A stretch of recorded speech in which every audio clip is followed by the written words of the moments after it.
Pozdrav ekipa, dobrodošli u još jednu epizodu CA Garaž. Evo, vjeram već punom parom, Lemi tu, nema se kaj čekati, vjeram kak ide. Evo, još malo. Još malo, pa gotovo. Da vidimo kaj si ti to zalemio tu. Evo ga. Tako to dobro. izgleda dok je već pri kraju. A čekaj se na orijentaciju diodi i to si pazi ili to si pazi kako si ukrenuo, ne? Koliko misliš orijentaciju?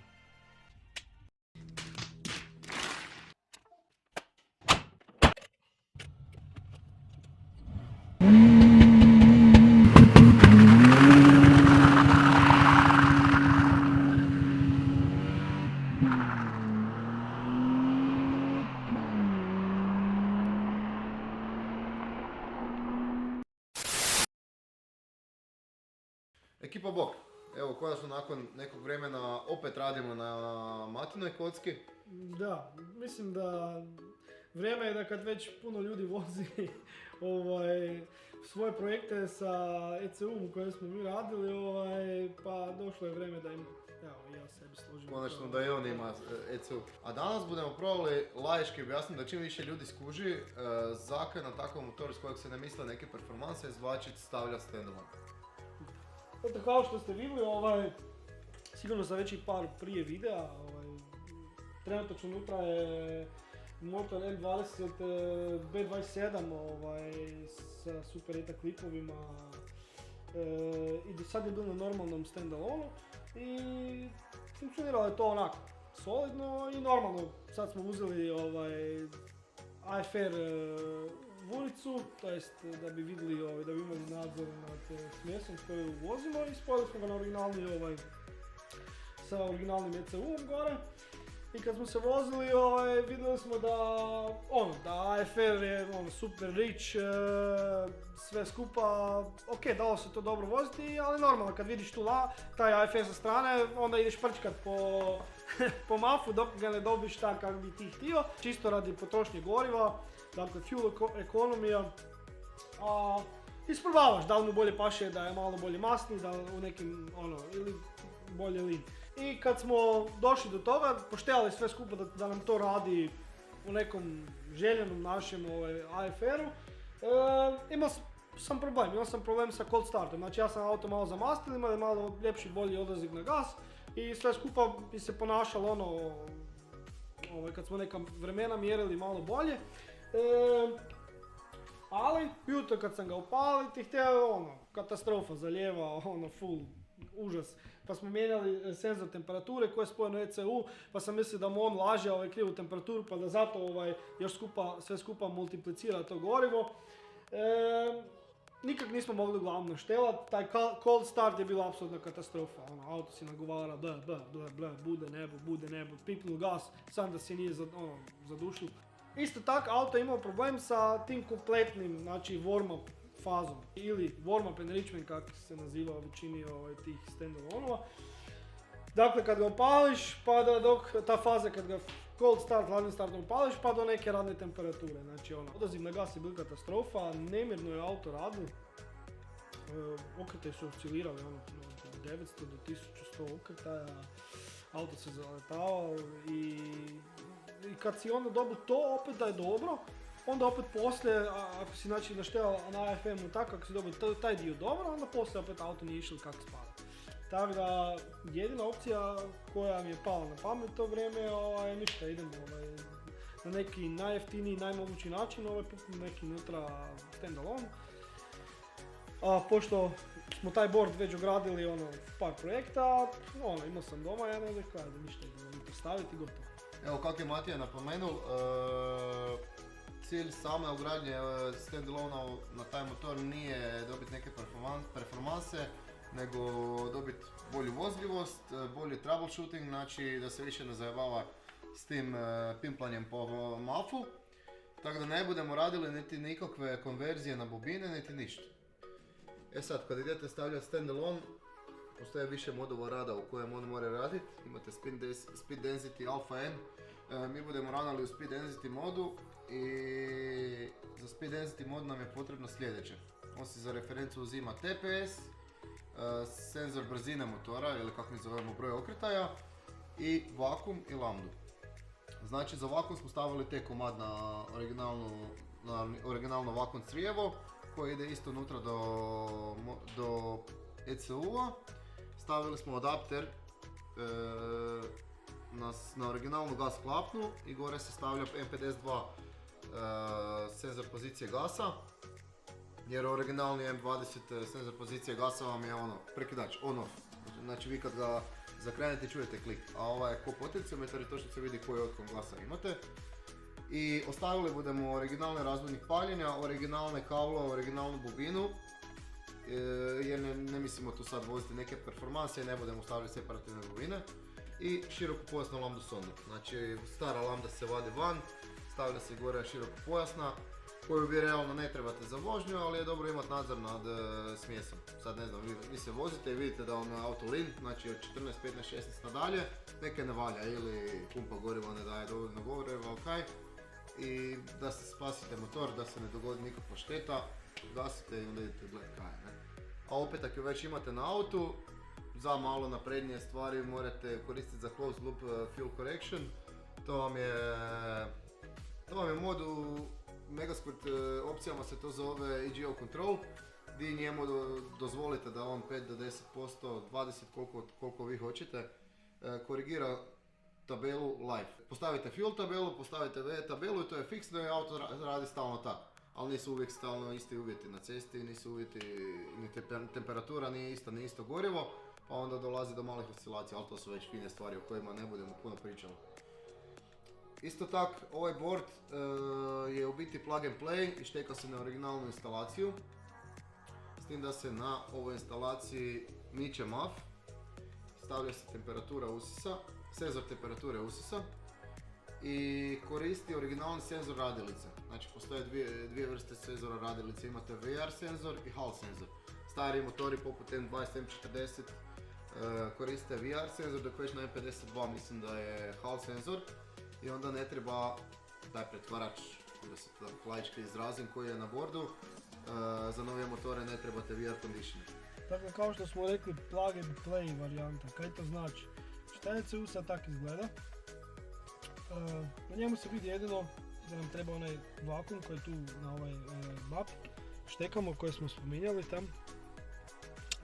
Onaj vakuum koji povučemo, dakle, sa onog te komada, ide tu gore.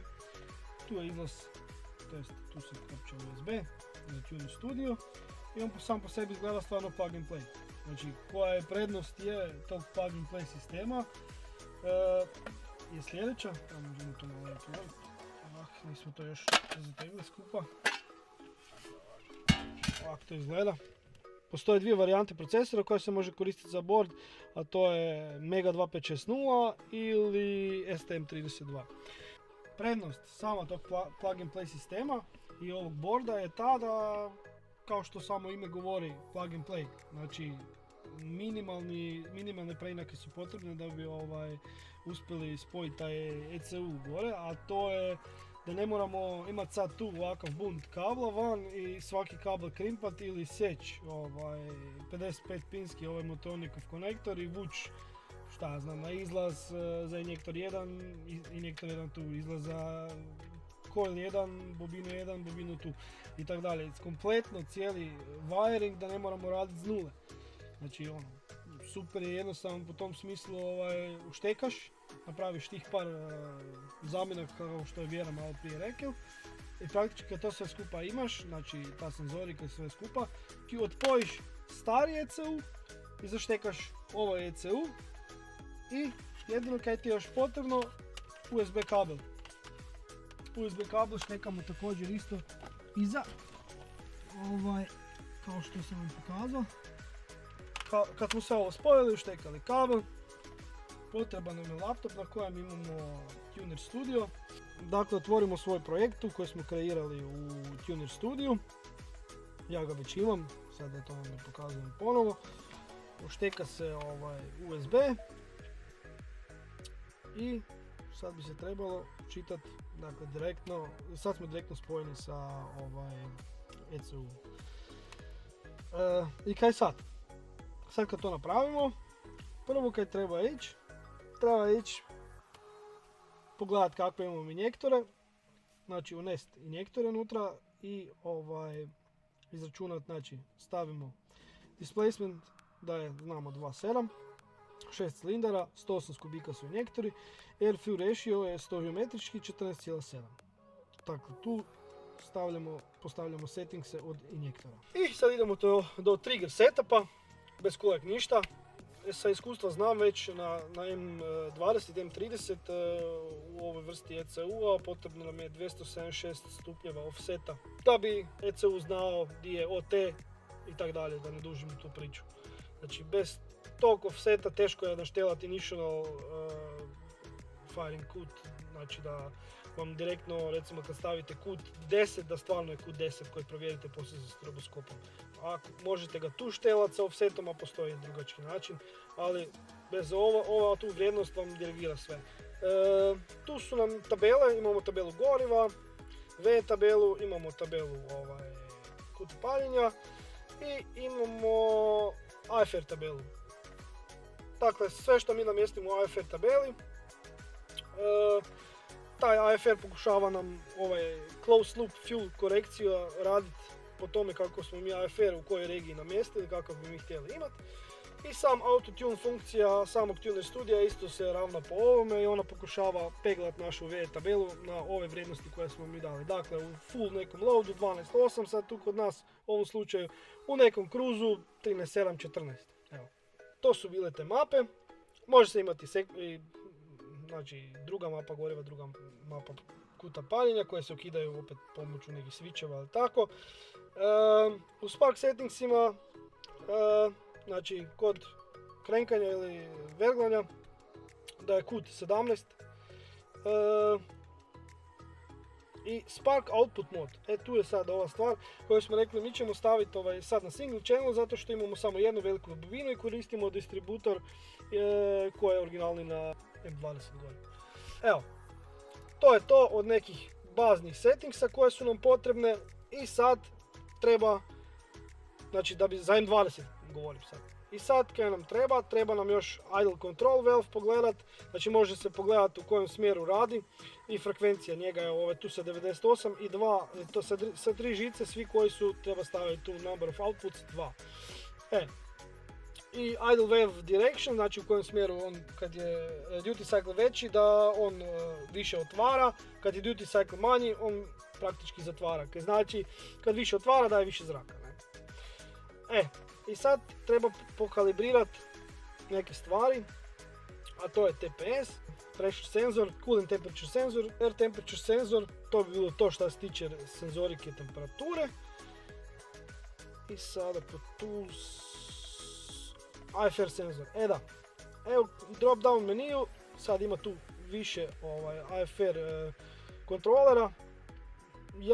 Ja imam AM linearan, taj 30 crtica do 42 X serija. To je bitna stvar, taj AFR senzor dobro skalibrirati jer kad ćete raditi sam autotune i kad sam closed loop fuel sistem mora imati dobro čitavanje lambda sonde da bi adekvatno korigirao cijelu smjesu. Zabadava ako vam je tu fulla, a tu točni, onda on mjeri po ovome i po ovome korigira, a u biti nemate to što imate zapravo u ispuhu. I to bi bilo to. Sad, po tome, sljedeće kaj je za napraviti, upaliti auto. Sad bi trebali vi vidjeti u svakom slučaju zašto smo uopće išli to raditi. Dakle, ako vidite dobro, coolant temperatura je 4 stupnjeva. Trenutačno, znači motor je kompletno ladan. Znači nismo ništa radili s njim, ništa apsolutno. I ništa, sad bom ja probao simulirati, dakle ja vam sad laptop zatvorio, sve odštekal i da vidimo kako će auto paliti. Evo, offline. Dakle, damo kontakt. Složeno je da pravim, što znači da injektori, kad pravimo pumpu, naprave svi injektori naprave jedan prsak, da ne vlaže stjenke, usisne grane. Evo, namjerno ću ga staviti da čisto lambda se probudi i sad ću ga ukrenuti. Evo, gledajte sad razliku.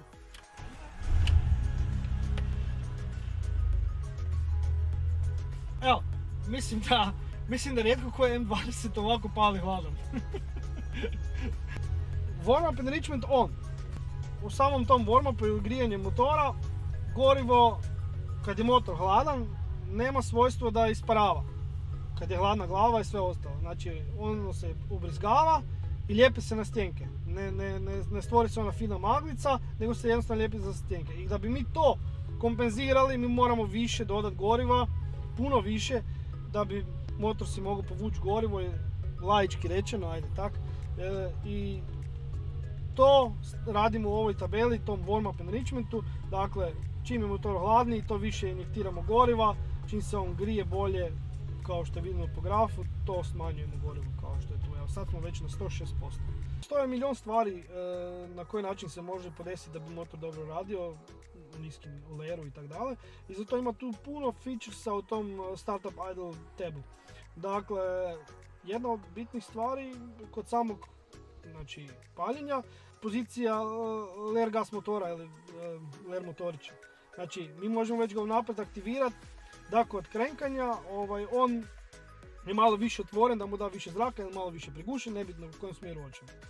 I kad on upali, onda se on vrati na vrijednost koju mi njemu zadamo, a to je ova tabela tu, opet druga, dakle PWM duty cycle samog motorića ler gasa, koje opet radi isto po temperaturi. Dakle, čim je motor topli, to mu prigušujemo, toga bolje zatvaramo i to je ler malo niži i to je to. Dakle, tako dobijemo mi idealan ler koji mi hoćemo na koliko da nam auto radi. Da, VE tabela. VE tabela, tabela goriva, sad lijepo tu vidimo sa strane zašto u ovome speed density modu uzimamo map kao referencu. Dakle, 100 kPa je atmosferski tlak vani koji je oko nas normalno. Kad mi upalimo auto, on uđe u vakum i to lijepo se vidi u ovoj skali. Od 100 kPa do 30 kPa je tu i dole su okretaji. Recimo, a u Alpha N modu tu bi bio TPS, postotki TPS. To je isto jedan mod za ITB-ove, da ne dužimo sad dalje. Uglavnom, kad se vozimo, naravno u nekom režimu, sad pričamo ajde neki mid režim, znači 2500-2600 okretaja i nekakav lagani kruzić, onda bi se tu trebao negdje zadržavati map. Znači nema puno loada.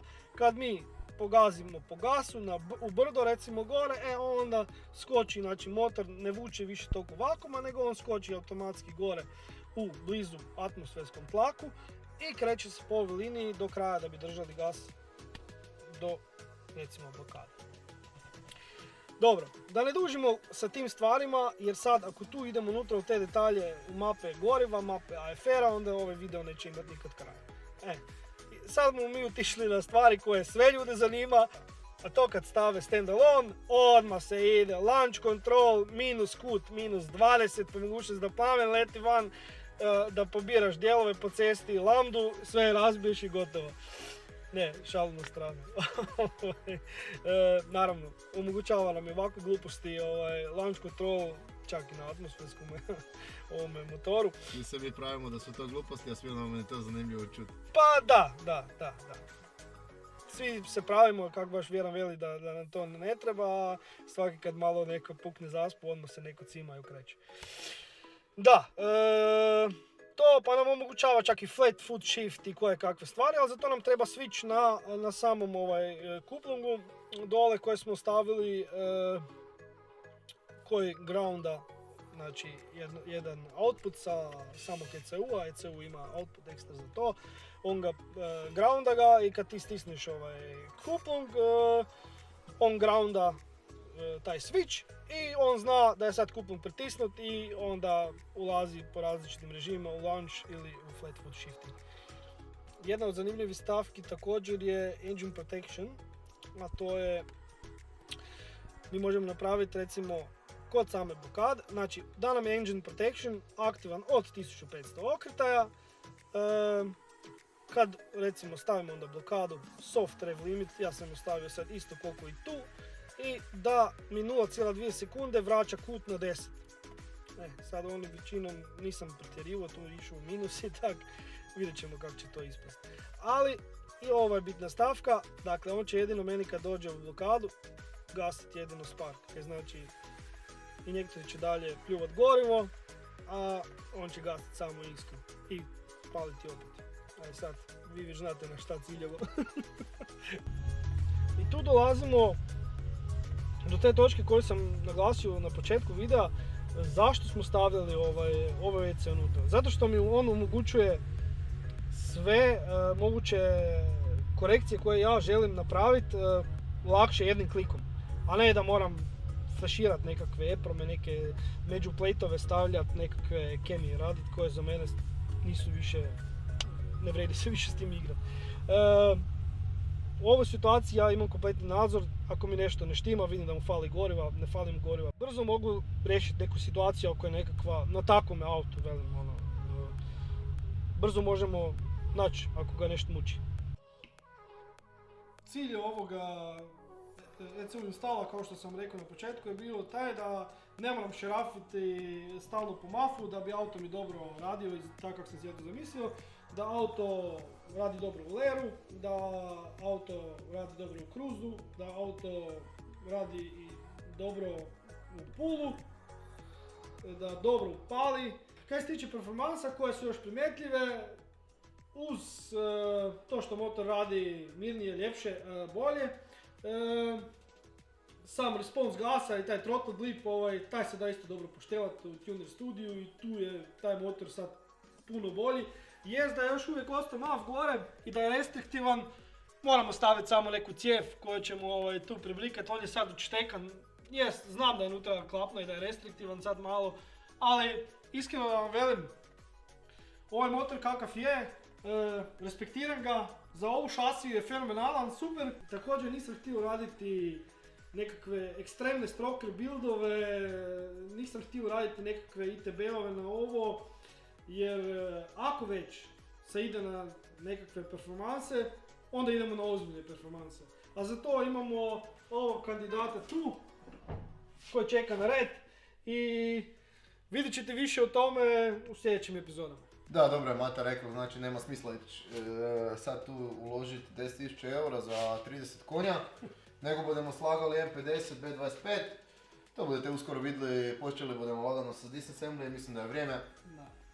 Jer Matas je nabavil boost uricu, a ne znam kaj će boost urica za vakum, ne? Suha je, da, za vakum. To je bilo sve, danas smo htjeli objasniti u biti zakaj smo stavljali standalone na taj motor, a u biti isti taj standalone, samo drugi ECU bude se koristili za ovo.